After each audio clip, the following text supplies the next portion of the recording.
ರಾಜ್ಯದಲ್ಲಿ ಕಾನೂನು ಸುವ್ಯವಸ್ಥೆ ಹದಗೆಟ್ಟಿಲ್ಲ ಅಂತ ಬಿಜೆಪಿಯ ಆರೋಪಕ್ಕೆ ಎಂಕೆ ಪಾಟೀಲ್ ತಿರುಗೇಟು ಕೊಟ್ಟಿದ್ದಾರೆ. ವಿಕೃತ ಮನಸ್ಸಿನ ವ್ಯಕ್ತಿಗಳು ಕೊಲೆ ಮಾಡ್ತಾ ಇದ್ದಾರೆ, ಇಂಥವರಿಗೆ ಲಗಾಮ ಹಾಕೋದಕ್ಕೆ ಎಲ್ಲಾ ರೀತಿಯ ಕ್ರಮ ಆಗುತ್ತೆ.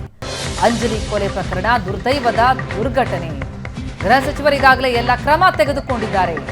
ಇಂತಹ ಘಟನೆಗಳು ಮರುಕಳಿಸದಂತೆ ಕ್ರಮ ಆಗುತ್ತೆ. ಹುಬ್ಬಳ್ಳಿ ಧಾರವಾಡ ಜಿಲ್ಲೆಯ ಶಾಂತ ಸ್ಥಿತಿಗೆ ಸರ್ಕಾರದಿಂದ ಕ್ರಮ ಅಂತ ಸಚಿವ ಎಚ್.ಕೆ. ಪಾಟೀಲ್ ಬೆಂಗಳೂರಿನಲ್ಲಿ ಹೇಳಿದರು. ಇವರು ಈಗಾಗಲೇ ಎಲ್ಲ ಅಗತ್ಯ ಕ್ರಮಗಳನ್ನು ಕೈಗೊಂಡಿದ್ದಾರೆ. ಎರಡನೇ ಘಟನೆ ನಡೆದಿರೋದು ಅತ್ಯಂತ ದುರ್ದೈವಕರವಾಗಿರ್ತಕ್ಕಂಥ ಘಟನೆ.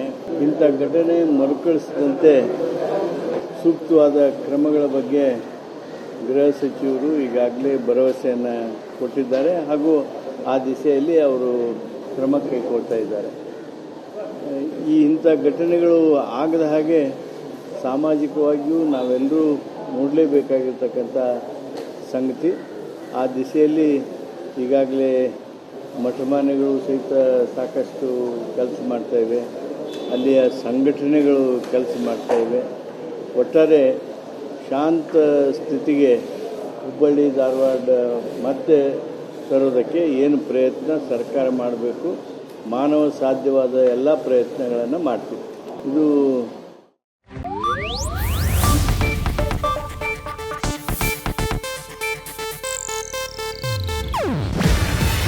ಇದು ಏಷ್ಯಾನೆಟ್ ನ್ಯೂಸ್ ನೆಟ್ವರ್ಕ್ ಪ್ರಸ್ತುತಿ. ನೀವು ನೋಡ್ತಿದ್ದೀರಾ ಏಷ್ಯಾನೆಟ್ ಸುವರ್ಣ ನ್ಯೂಸ್.